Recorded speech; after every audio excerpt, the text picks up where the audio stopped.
Hi everyone, welcome back to Invictus Motors, and today we have a truly special car next to us, one of my favourite cars, a Land Rover Range Rover Vogue.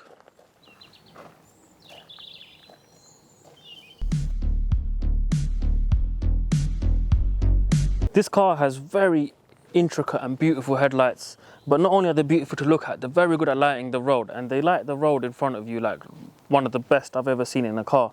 And now it also has this beautiful black accents throughout the whole car, which really tie in together with the Aruba Gold paint. So you have the black grille, you have the black inserts in the bumper, you have the black hood scoop up here, you have the black wing mirrors, the black area around the whole of the mirrors, down here to the fins on the side, going all the way across to the back. And that ties everything together really nicely, as well as the two-tone black handles and the black alloy wheels.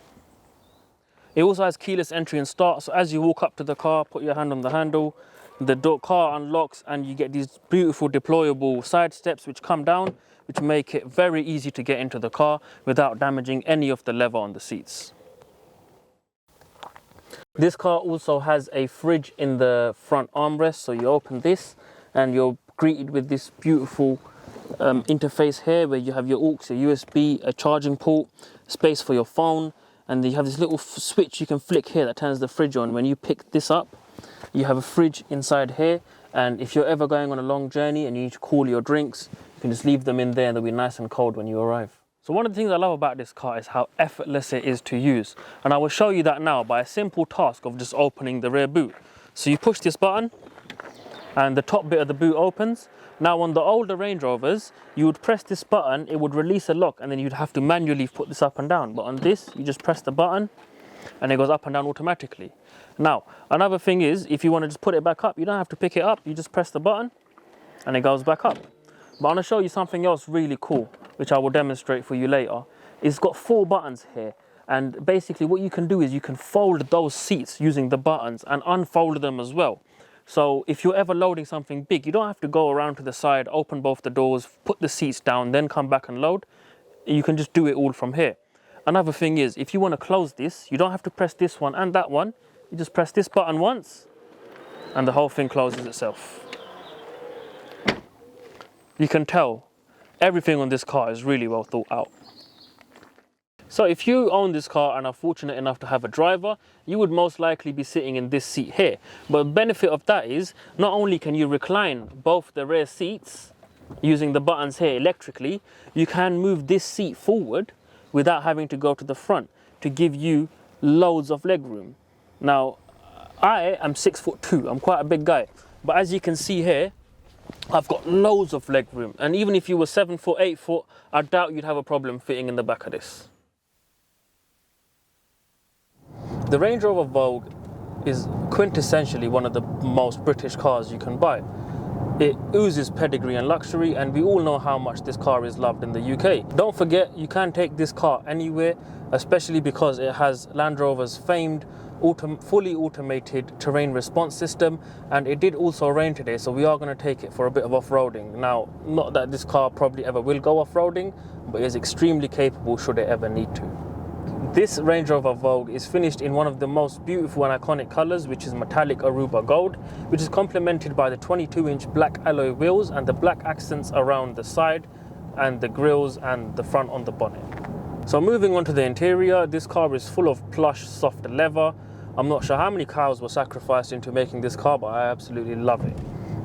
So as I mentioned before, it has the fully automated terrain response system, which is very unique to Land Rover, and it's one of the best features they have developed on their cars, and they are known for that. It has a fully automated 4-zone climate control for the front and the rear, so all 4 passengers can set the temperatures to exactly how they want, and it's basically, you know, you don't get much more luxury for this unless you go for £500,000 Rolls Royces.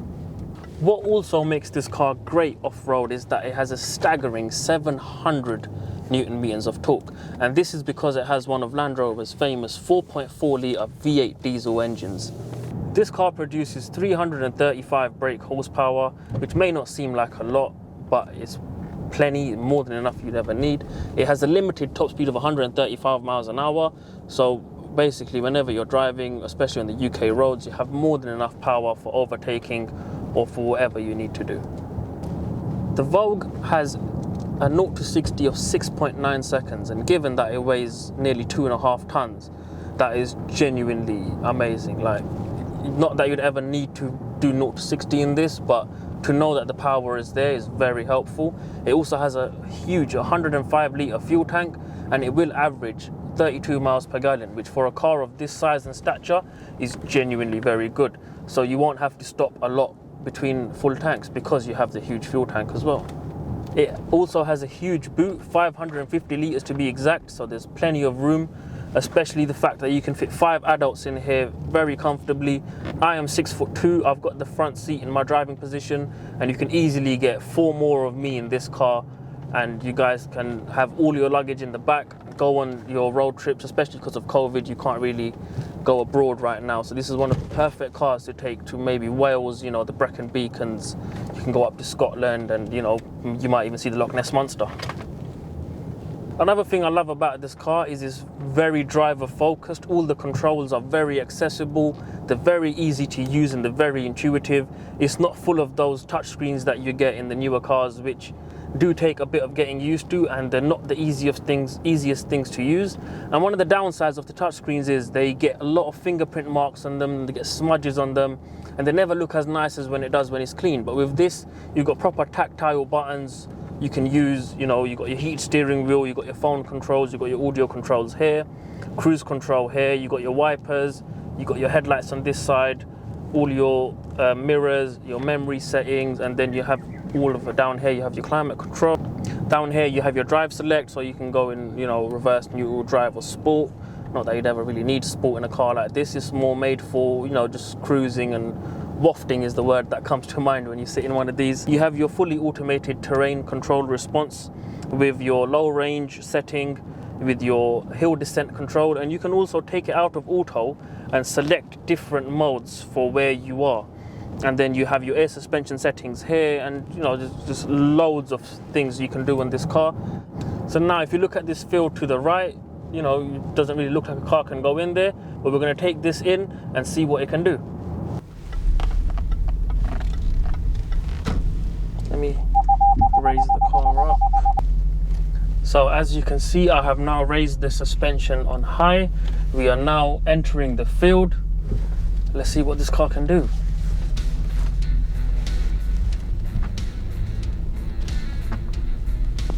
No, I'm still extremely comfortable, even though you can see from the road it's extremely bumpy here.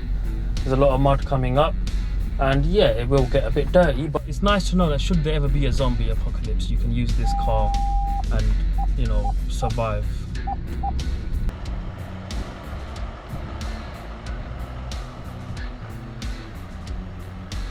So as you can see, I've left it in auto.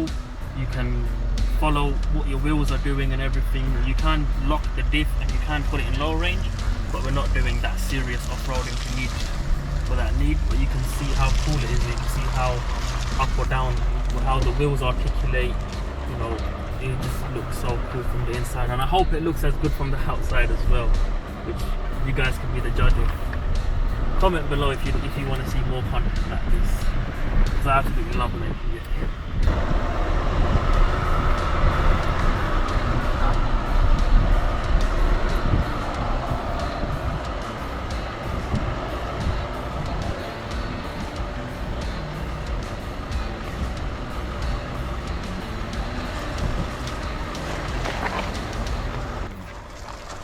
So even the diff lock is all automatic.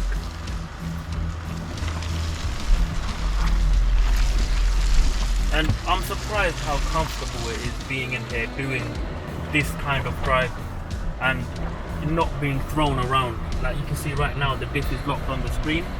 That's all automatic, that's not me doing anything. And someone who's a novice with off-road driving, I've never done it before, I'm not any sort of expert in off-road driving.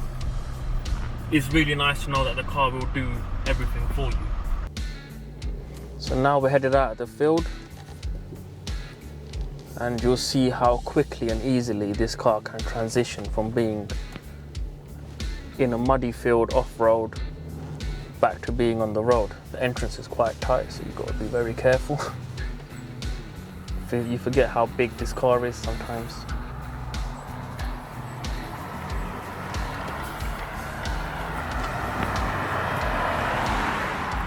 and now we're back on the road and it's as comfortable as ever, and the automatic terrain response is already started lowering the car as it's sensed I'm back on the road.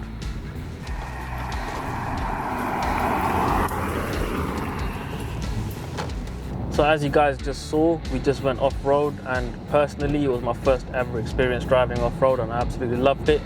We actually have a Defender in stock, which the link for that will also be in the description below. And I actually can't wait to get that out in that field now. Hopefully I get a chance to do that. I just cannot believe how versatile this car is. Like, I'm driving back now to the showroom and it's as comfortable as ever. It's absorbing all the bumps. And by no means this is a comfortable road. This is a B road. That was just a bird that flew into the windscreen. This is a country B road, you know, it's full of bumps. It's just a very uncomfortable road, and I know this because I do this road in my car every single day and I'm never this comfortable in it. And in this, it just feels like I'm just floating in clouds. Like, it's amazing. But then also off-road, the car was doing everything for me. It was locking the diff, it was, you know, all the wheel articulation, stuff that I don't even know about. It did it effortlessly. And I'm sure this car has so much more capability off-road, but I wouldn't trust my driving abilities to take it that far off-road. I don't know, I'm just amazed at how, you know, I said versatile before, but you know, it's just, the car can do everything. And not many cars can say that. So I personally live in London and I see loads of these, and I'm sure none of them have ever taken them off-road. But then I personally do know a few farmers who own these, and they swear by them in terms of their off-road capabilities. They use them to tow their farm equipment, and just, you know, and I never really comprehended how well this car was off-road until I just took it out there, and it's just amazing. So guys, I really hope you enjoyed this video. I tried to make it a little bit special, a little bit different to what you're usually seeing on the channel. And you know, if you did like it and you have any suggestions, if you didn't like it, please do let us know in the comments how we can improve, what other things you want us to do with this car or some of the other cars we have in stock. Please comment below and we'll try our best to make those, you know, into proper nice videos. And I really hope you guys like, comment and subscribe, and click the bell notification so you know when the next video comes out as well. I cannot wait for this video, man.